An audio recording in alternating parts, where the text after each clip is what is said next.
శ్రీమతి పొత్తూరి విజయలక్ష్మి గారి హాస్య కథలు. కరెంటు సంబరం.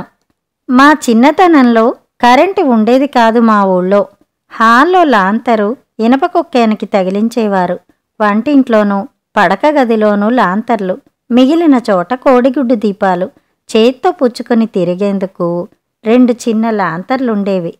సాయంత్రం పూట ఆ దీపాలన్నీ దగ్గర పెట్టుకుని కిరసనాయిలు పోసి ముగ్గుతో గ్లాసులన్నీ మసి లేకుండా తుడిచి కత్తెరతో ఒత్తులు కత్తిరించి సిద్ధంగా పెట్టుకునేది అమ్మమ్మ. చీకటి పడగానే దీపాలు వెలిగించేవాళ్ళు. భాగ్యవంతుల ఇళ్లల్లో పెట్రోమాక్స్ లైట్లు ఉండేవట. ఒకసారి మేము సెలవులకు వెళ్ళినప్పుడు ఊరంతా సందడి. ఊళ్ళోకి కరెంటు వస్తుందట. స్తంభాల కోసం గుంటలు తవ్వడం, అంత ఎత్తున వైరు చుట్టలు తేవడం అన్నీ విచిత్రంగా చూసాం. 5-6 ఇళ్ల వాళ్ళు ఇంటికి కరెంటు పెట్టించుకోవాలనుకున్నారు. అందులో మా ఇల్లు ఒకటి. ముందు సంబరపడినా ఆ తర్వాత భయపడింది మా అమ్మమ్మ. ఆ కరెంటీ ప్రమాదకరమైనదటి కదా. మన పార్వతమ్మ వదిన గారి దూరపు చుట్టం బెజవాడలో కరెంటీకి అతుక్కుపోయి గుటుక్కుమన్నాడట. ఇప్పుడు ఆ కరెంటీ లేకపోతే ఇన్నాళ్ళు గడవలేదా? అట్లాగే గడుస్తుంది అంది. ప్రమాదం ఏమీ లేదు. కరెంటు వస్తే ఆ సులువు వేరు. కాస్త జాగ్రత్తగా ఉంటే చాలు అంది అమ్మ. ఏమోనమ్మా, కాళ్ళకి రబ్బరు చెప్పులు వేసుకోవాలిట. లేకపోతే నేలకి అతుక్కుపోతారుట. అలా అతుక్కుపోతే ఇంకెవరైనా రబ్బరు చెప్పులు వేసుకుని వచ్చి కర్రతో అతుక్కుపోయిన వాళ్ళని కొడితే గాని ఊడి రావుట కాళ్ళు. ఈ వయసులో రబ్బరు చెప్పులు వేసుకుని ఏం తిరుగుతాను అంది అమ్మమ్మ. అమ్మ పకాలు నవ్వింది. ఎవరా చెప్పింది? మా ఊళ్ళో కరెంటు లేదు, నేను చెప్పులేసుకుని తిరుగుతున్నానా? అక్కడికి వచ్చినప్పుడు నువ్వు చెప్పులేసుకుని తిరుగుతున్నావా? ఆ మాటలేం నమ్మకు అని తీసిపారేసింది. అమ్మతో వాదించలేక ఊరుకున్నా మా దగ్గర వాపోయేది. మీ అమ్మకే చెప్తుంది, అక్కడైతే మీ అందరూ ఉన్నారు, ఇక్కడ మేమిద్దరమే ఉంటాం. పోనీ నేను నేలకి అతుక్కుపోతే మీ తాతయ్య ఓ దెబ్బ వేసినా పర్వాలేదు, కాని ఆయన అతుక్కుపోయారనుకో, కట్టుకున్న భర్తని కర్రతో ఎట్లా కొడతాను? రౌరవాది నరకాలు పట్టిపోను. ఎందుకొచ్చిన ప్రారబ్ధం ఇదంతా అని బాధపడింది. అలా ఏం కాదులే అమ్మమ్మ, మా ఊళ్ళో కరెంటు ఉంది, ఎవరూ నేలకి అతుక్కుపోలేదు అని ధైర్యం చెప్పాం. మీది బస్తీ కరెంటీ, ఇది పల్లెటూరి కరెంటీ, దానికున్న తెలివితేటలు దీనికి ఉండొద్దు అంది. ఆవిడ ఎంత ప్రతిఘటించినా వినలేదు. ఇంట్లో వైరింగ్ చేసి బల్బులు బిగిస్తుంటే మళ్లీ అడ్డుపడిందట.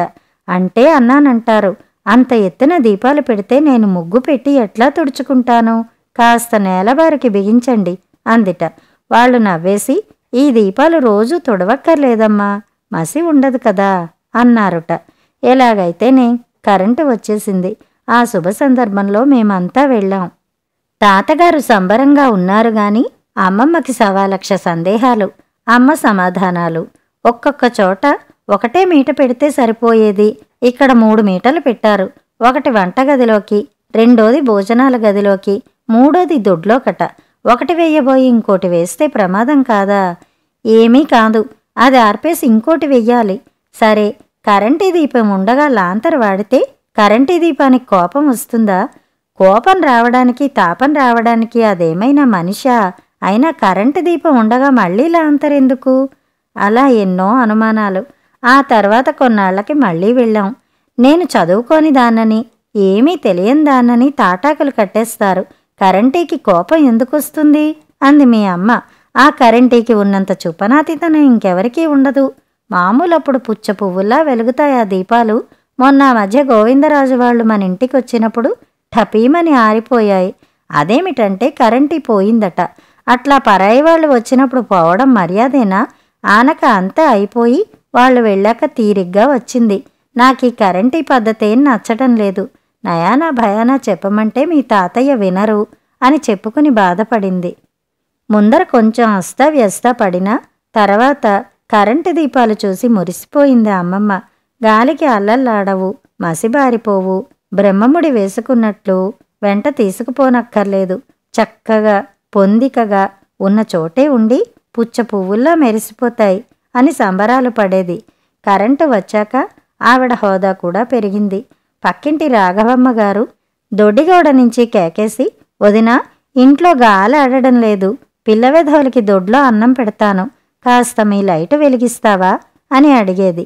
అయ్యో దానికేం భాగ్యం అని వెనకాల లైటు వేసేది అమ్మమ్మ. మర్నాడు తెల్లవారాక ఆవిడ వచ్చి, ఎంతైనా కరెంటు దీపం మహిమే వేరు, మాకొద్దు మాకు చాలు అని సూకరాలు పోయే పిల్లలు ఇంకాస్త ఇంకాస్త అంటూ ఇత్తడి గిన్నెడు అన్నం ఊడ్చిపెట్టేశారు వదినా అని ఫీడ్బ్యాక్ ఇస్తే, అవును వదినా, అది వరకు నా కీళ్ళు కీచు కీచుమంటూ ఉండేవి, కరెంటు దీపాలు వచ్చాక సాఫీగా సాగుతున్నాయమ్మా అన్నది అమ్మమ్మ.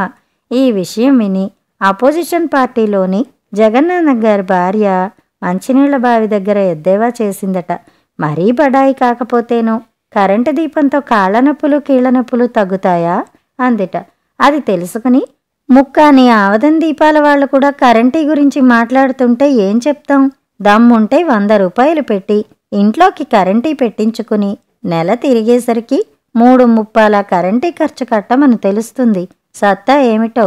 అయినా అమావాస్య నాడు వెన్నెల్లో భోజనం చేస్తాననే తెలివి తక్కువది, దానికేం తెలుసు కరెంటీ గొప్ప అంది మా అమ్మమ్మ గర్వంగా.